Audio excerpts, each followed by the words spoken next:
بسم اللہ الرحمن الرحیم۔ پیارے قارئین، آپ کے لیے ایک نئی ویڈیو لے کر حاضر ہوا ہوں۔ اس سے پہلے اگر آپ نے میرا چینل سبسکرائب نہیں کیا تو اس کو سبسکرائب کر لیں تاکہ آپ کو آنے والی ویڈیوز کے سب سے پہلے اپڈیٹس مل سکیں۔ بیوی سے ہم بستری کرنے کا اسلامی طریقہ۔ میاں بیوی کے تعلق سے کچھ ایسے مسائل ہیں جن کا جاننا ضروری ہے، مگر وہ نہیں جانتے کیونکہ دینی کتب ہم پڑھتے نہیں اور عالم دین علماء اہل سنت سے پوچھنے میں شرم آتی ہے۔ مگر عجیب بات ہے، مسئلہ پوچھنے میں تو ہمیں شرم آتی ہے، مگر وہی حیرت اس وقت مر جاتی ہے جب دلہا اپنے دوستوں کو اور دلہن اپنی سہیلیوں کو پوری رات کی کہانی سناتے ہیں۔ استغفر اللہ، معاذ اللہ۔ مسئلہ یاد رہے کہ شادی سے پہلے میاں بیوی اور اولاد کے حقوق کے مسائل سیکھنا فرض ہیں۔ حضرت سیدنا جنید بغدادی رحمۃ اللہ علیہ فرماتے ہیں کہ انسان کو جماع کی ایسی ہی ضرورت ہے جیسے غذا کی، کیونکہ بیوی کی طہارت کا سبب ہے۔ حدیث پاک میں آتا ہے کہ جس طرح حرام صحبت پر گناہ ہے اس طرح جائز صحبت پر نیکیاں ہیں۔ جب شوہر اپنی بیوی سے ہم بستری مباشرت کا ارادہ کرے اور بالخصوص شادی کی پہلی رات سے سہاگ رات بھی کہتے ہیں، اور اس کے بعد جب بھی، تو شوہر کو چاہیے کہ ان آداب و طریقہ کار کے مطابق عمل کرے۔ انشاءاللہ شیطان کی دست برد یعنی مداخلت سے محفوظ رہیں گے اور نیک صالح اولاد پیدا ہوگی۔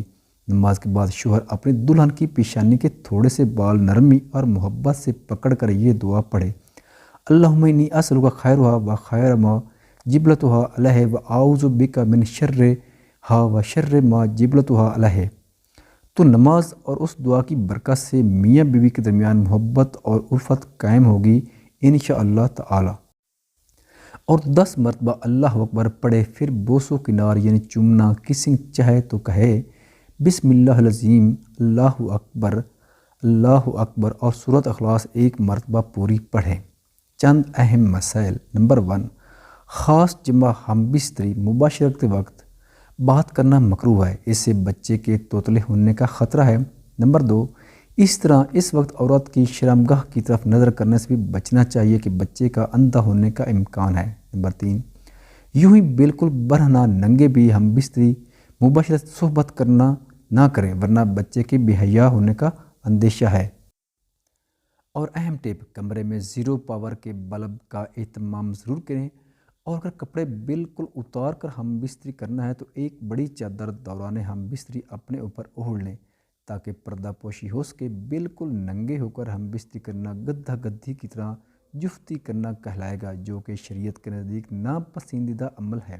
نمبر 4، ہم بستری کے وقت بسم اللہ شریف پڑھنا سنت ہے، اور یہ دعا پڑھے: اللہم جنبنا الشیطان و جنب الشیطان ما رزقتنا۔ مسئلہ، مگر یاد رہے کہ ستر کھولنے سے پہلے پڑھے، اور سب سے بہتر ہے کہ جب کمرے میں داخل ہو تب ہی بسم اللہ شریف پڑھ کر دایاں قدم اندر داخل کریں۔ اگر ہمیشہ ایسا کرتا رہے گا تو شیطان کمرے سے باہر ٹھہر جائے گا، ورنہ وہ بھی آپ کے ساتھ شریک ہوگا۔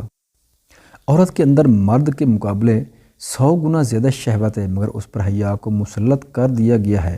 تو اگر مرد جلدی فارغ ہو جائے تو فوراً اپنی بیوی سے جدا نہ ہو بلکہ کچھ دیر ٹھہرے پھر الگ ہو۔ نمبر 6، جماع کے وقت کسی اور کا تصور کرنا بھی زنا ہے اور سخت گناہ ہے۔ نمبر 7، جماع کے لیے کوئی وقت مقرر نہیں، ہاں بس اتنا خیال رہے کہ نماز فوت نہ ہونے پائے، کیونکہ بیوی سے بھی نماز روتا اعتکاف، حیض، نفاس اور نماز کے ایسے وقت میں صحبت کرنا کہ نماز کا وقت نکل جائے حرام ہے۔ مرد کا اپنی عورت کو چھاتی کو منہ لگانا جائز ہے، مگر اس طرح کہ دودھ حلق سے نیچے نہ اترے، یہ حرام ہے۔ لیکن ایسا ہو بھی گیا تو توبہ کرے، مگر اس سے نکاح پر کوئی فرق نہیں پڑتا۔ نمبر 9، مرد و عورت کو ایک دوسرے کا ستر شرمگاہ دیکھنا چھونا جائز ہے، مگر حکم یہی ہے کہ مقام مخصوص شرمگاہ کی طرف نہ دیکھا جائے کہ اس سے نسیان یعنی حافظہ کمزور ہونے کا مرض ہوتا ہے اور نگاہ بھی کمزور ہو جاتی ہے۔ نمبر 10، ہم بستری مباشرت سے فراغت کے بعد مرد و عورت کو الگ الگ کپڑے سے اپنا ستر صاف کرنا چاہیے، کیونکہ دونوں کا ایک ہی کپڑا استعمال کرنا نفرت اور جدائی کا سبب ہے۔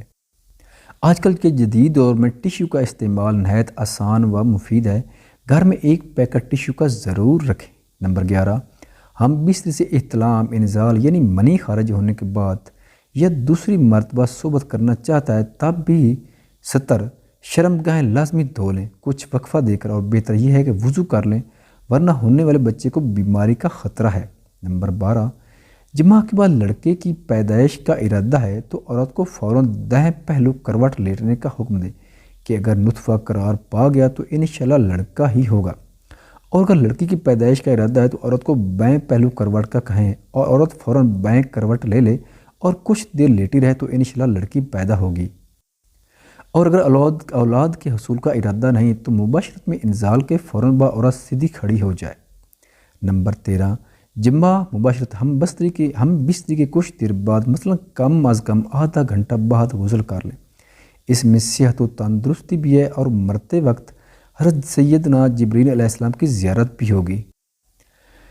نمبر 14، جماع کے فوراً بعد پانی پینا صحت کے لیے مفید نہیں، لہذا کچھ وقفے کے بعد پانی پی سکتے ہیں۔ نمبر 15، طبیب کہتے ہیں کہ ہفتے میں 2 بار سے زیادہ صحبت کرنا ہلاکت کا باعث ہے۔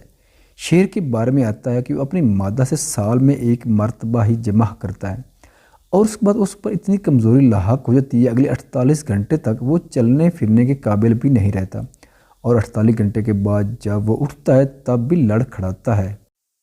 نمبر 16، عورت سے حیض کی حالت میں صحبت کرنا جائز نہیں، اگرچہ شادی کی پہلی رات ہی کیوں نہ ہو، اور اگر اس کو جائز جانے جب تو کافر ہو جائے گا، یوں ہی اس کے پیچھے کے مقام میں صحبت کرنا بھی سخت حرام ہے۔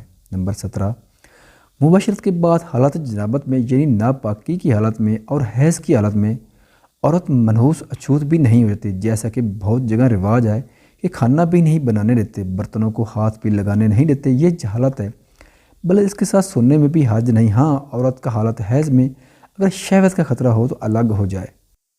نمبر 18، قیامت کے دن سب سے بدتر مرد اور عورت وہ ہوں گے جو اپنی راز پردے کی باتیں اپنے دوستوں کو سناتے ہیں۔ نمبر 19، عورت سے جدا رہنے کی مدت 4 مہینہ، اس سے زیادہ دور رہنا منع ہے۔ نمبر 20، جو بچہ سمجھدار ہو اس کے سامنے صحبت کرنا مکروہ ہے۔